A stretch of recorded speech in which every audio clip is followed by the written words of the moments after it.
Hey guys, Nick Xeros here, longtime Scout owner, and now actually work for Scout. I've got my second Scout camper behind me. I've done a ton of mods to it, and I can't wait to show you what's inside. So long before I worked at Scout Campers, I was actually a longtime Scout owner. We had a Yoho before this Olympic, and I think that my wife and I just found that sleeping on the ground in a tent was fun, but I think that we could explore some cooler places with a much more lived-in camper that you could stay in for weeks at a time. And here at Scout, this has actually kind of become my mobile workspace. This thing facilitates my day-to-day work so easily when I have to travel on the road. We just hosted a 2-day dealer retreat at our office in Canada. Right after that meeting was done, I drove 35 minutes away, parked my truck right by a lake, went for a mountain bike ride, and then slept somewhere that I love. I don't think that I ever thought that corporate travel could ever feel that cool. All right, let's get into the exterior of this camper. Starting at the top here, the gear-ready roof racks that you see is one of the most important things that we wanted this Scout to have. In our old Scout, we actually had tracks put on the roof to really utilize some Yakima racks that we had. But when Scout came out with this option, this was something that we needed to have on this build, because when you go up on the roof of these campers, you have a pretty small footprint, and this gear-ready roof rack maximizes the entire roof of the camper. So if we want to put surfboards, our ski racks, or as you can see here, just a plastic case from Harbor Freight, this just carries simple things like max tracks, an air compressor, an axe, or even if we want to just empty it out and put a bunch of dirty clothes up there for a long trip. It's just allowed a really easy way to mount things to the top of the camper. As we move down, we're going to go to our shower curtain. It deploys really fast and easy, and this has been one of my favorite additions to the camper that I actually don't know if we could live without. The shower curtain itself is from Overland Vehicle Systems. I just picked it up online, honestly, because I think it was the least expensive option that I could find. There's nothing fancy about it, but this is the best. We have legitimately showered in parking lots before where there's just a little bit of dirt after a mountain bike ride.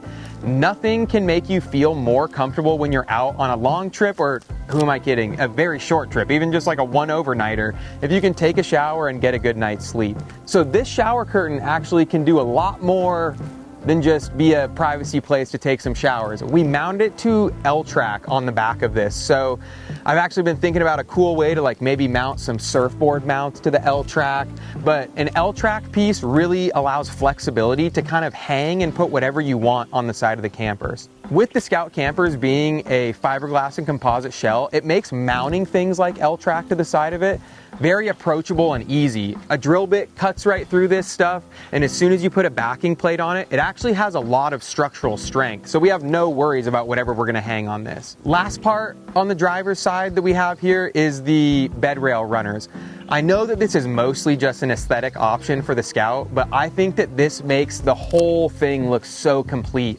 This really covers up the gap between your truck bed and the camper itself. So it hides the jacks, it hides any wiring under there, and it just looks super clean. As you can see, we choose not to run this camper with the jacks on full time. We really don't use it that often off the truck when we're out camping, so that saves about 130 pounds that we don't have to lug around.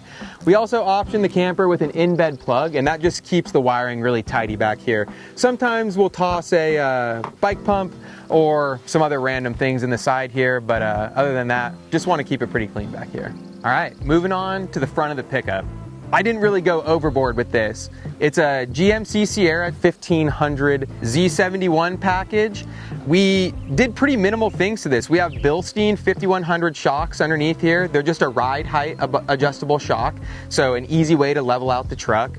We went with Pro Comp wheels from 4-Wheel Parts, Pirelli Scorpion all-terrain tires so we can drive anywhere we want. And then we tossed some airlift airbags in the back just to make sure the ride's supple and level. You may notice we decided not to go with clear view bunk windows, and I think that every time now that I work for Scout, I walk into a camper with clear view bunk windows, I may have a bit of a regrettable decision and may have to add those in later, because when you go into those campers, it feels so big with the 360-degree window view. But I think my initial thought was that it was going to be, you know, just a point to allow like cold air in the winter, or I'd rub against it and hit my back on it when I'm sleeping. But now being around the campers all the time, I actually think it would have been kind of a cool option. Nothing too exciting on the passenger side. The only option that we added here is a universal awning bracket. that maybe one day we'll put an awning on. But just to explain what's in these doors, these are really nice pop latches. We've got a bigger propane tank here and a little tiny propane tank right next to it. Those we just take out and move around if we need to, and then we have the big one that stays in here all the time. Going into the bigger one, I was actually pretty excited about this storage container. On the Yoho, it's quite a bit smaller than this, but we fit a ton of stuff inside of this storage container. We have a ladder inside here to access the roof, a Kelty low love seat chair, a table, a mat that we stand on when we're showering, leveling blocks, and a shovel to dig in the ground when you have to go to the bathroom outside. Moving into the meat and potatoes here on the back of the camper. I'll just start on the top right. The first thing that we had on our other camper as well that we really love and now I really like for work is just a Weboost antenna. That just boosts our cell signal so I can get a little better service when I'm out and about. We added the 2.5 gallon Rotapacks on the right hand side. This is honestly perfect. We usually don't use all 5 gallons of the water that's inside the camper, but this is so great for topping off, especially if we're gonna take multiple showers on a trip. Obviously, we went with the diesel heater.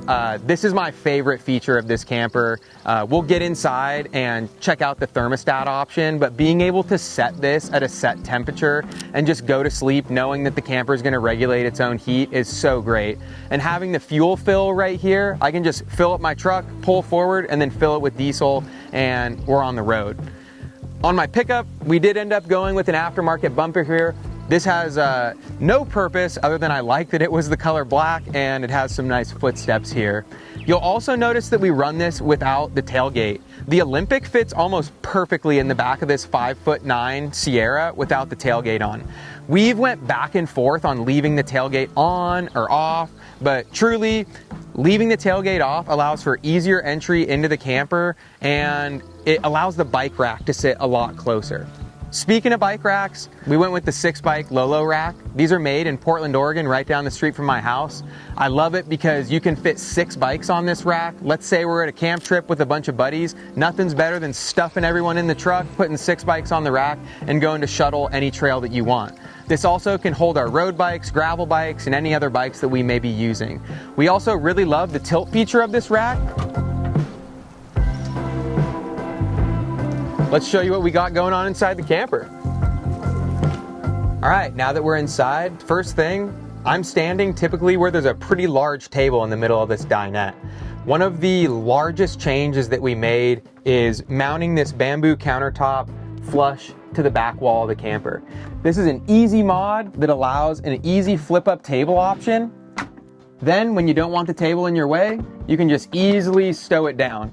This is secured back here with 2 pieces of 3M VHB tape and 3 number 12 screws on both of the brackets. This is not through bolted through the camper, and you can put quite a bit of weight on this thing with the mounting option that we did.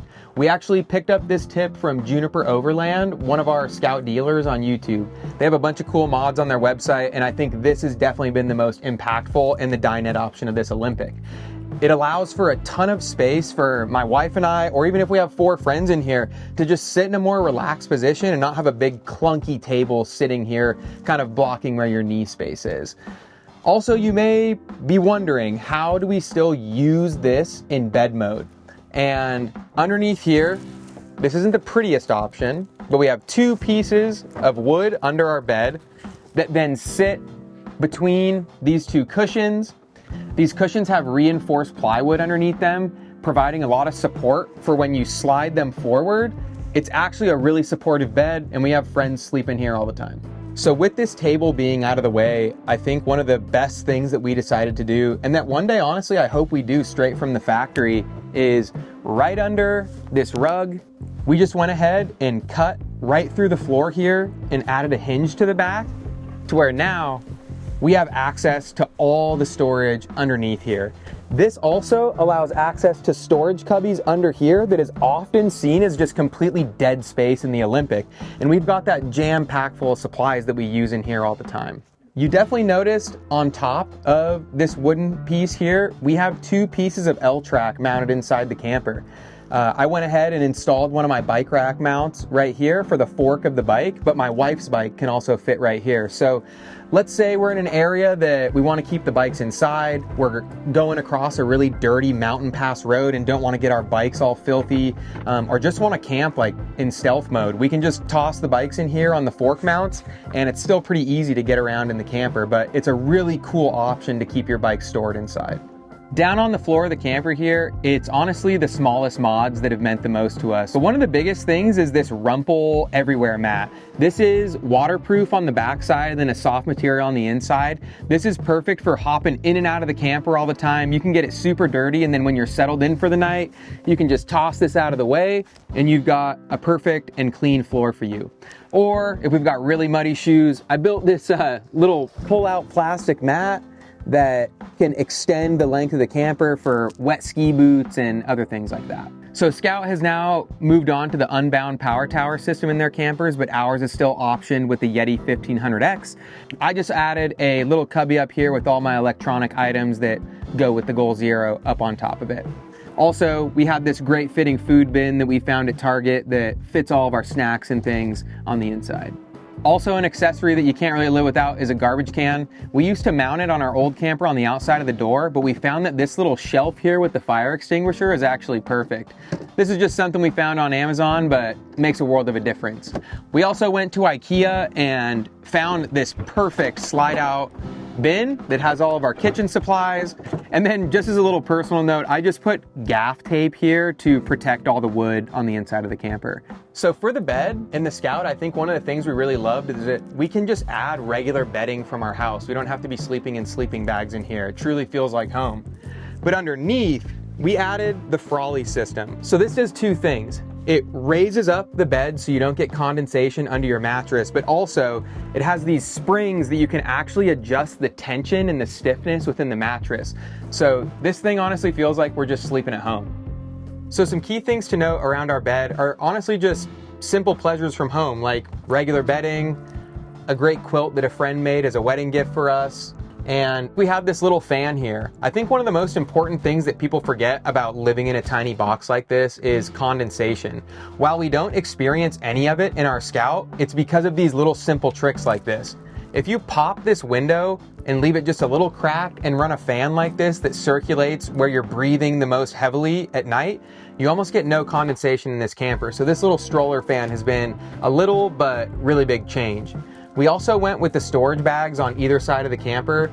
I think that this option is often overlooked. Our last camper, we added our own Patagonia storage bags, but the way that these are designed for the Scout, it honestly just makes everything fit in here perfectly. You can put things on top, you can put things below or on the sides that are easy access, and I really think that this is a pretty underrated piece of kit in the Scout. On top of the storage bags, we have these Melly lights. They're actually not wired into anything. It's just a simple solar powered light that you can plug into a USB, and it really adds a nice little cozy vibe inside the camper. So moving on to the passenger side here, you'll notice a couple things, but not too much has changed. We just optioned this camper without a fridge, so we could get our own smaller fridge to put in here. This ran close to the wall here, allows a perfect space for our dog to hang out. Also, if you have a wetsuit with you, you can hang it from these hangers, and most of the water can drip right here into a tub or something that we have inside the camper. So it kind of just works out as a really good drying rack for wet ski gear, wetsuits, and anything else.